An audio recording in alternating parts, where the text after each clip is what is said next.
So we start off talking about a bit of it which we have already spoken, understanding the concept of functional alignment. As I've already told you, these are the 4 aspects that you need to understand for any alignment strategy.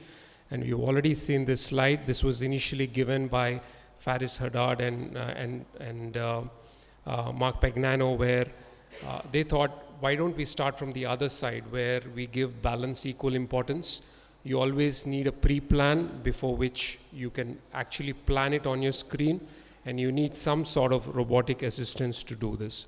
So as opposed to KA, where you're unrestricted and native laxity, in functional alignment you have restricted boundaries and you want to balance the knee, and at the same time when you're balancing the knee, you have the freedom to either move the femur or the tibia in order to get your balance. The initial paper gave us some boundaries in terms of what is the position of your implant, but I think this was little less evolved. But I think Lustig did a great bit of publishing where he actually expanded the boundaries for HKA, for the position of the femur, for the position of the tibia, for internal external rotations.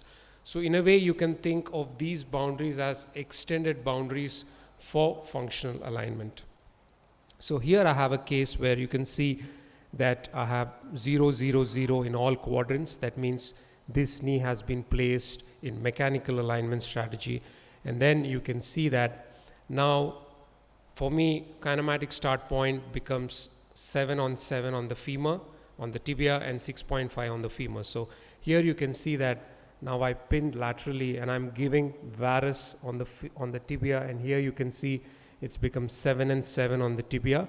Similarly, I'm pinning medial and I'm giving valgus on the femur in order to bring it down to 6.5. So here you can see by adjusting the position of the implants within the boundaries, I'm getting this plan to 6.5s on the femur and 7 on the tibia. This involves some amount of internal rotation even on the femur. So what you need to understand is functional alignment can start with a mechanical start point, or it can start with a kinematic start point. So that is what I'm trying to show you. Here on one side you have a 0, 0 plan. On the other side you have 7s on the tibia, 6.5s on the femur. And once I did this, you can see that I've captured my gaps. And here you can see that the gaps are around 2.5 in extension and 3.5 in flexion.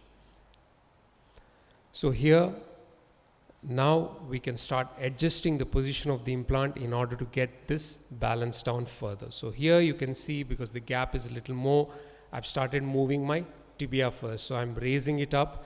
There was some amount of hyperextension in this particular case. That's the reason I'm going slightly minus.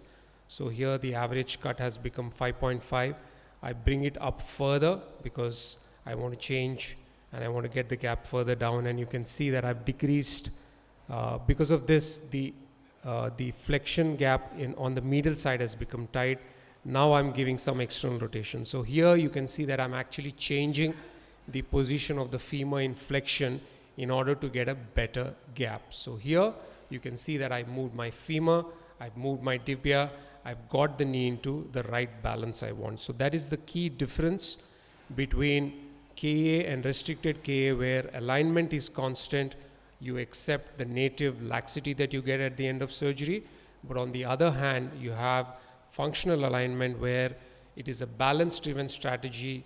You capture your gaps, you change the position of the femur and tibia within boundaries in order to balance the knee and do no soft tissue releases.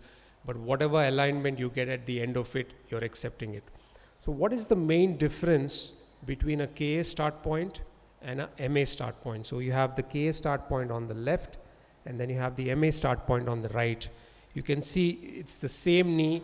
I'm virtually balancing them, and you can see in both these cases I'm able to balance the knee, but the difference is at the end with the KA start point I'm able to maintain the obliquity of the joint line, but with an MA start point I've actually blunted the obliquity of the joint line. So that is the key difference. If you start from MA, you will balance the knee, but you will obliterate the joint line.